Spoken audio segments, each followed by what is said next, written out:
है chicken curry, home style. Home style chicken curry बन रहा है।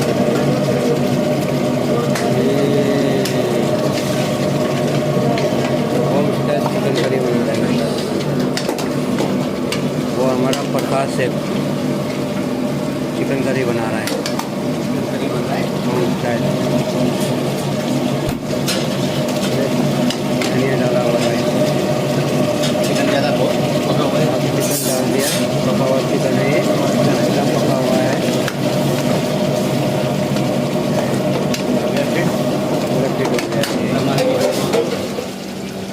हो गया तैयार, बिल्कुल फिट। सेट है।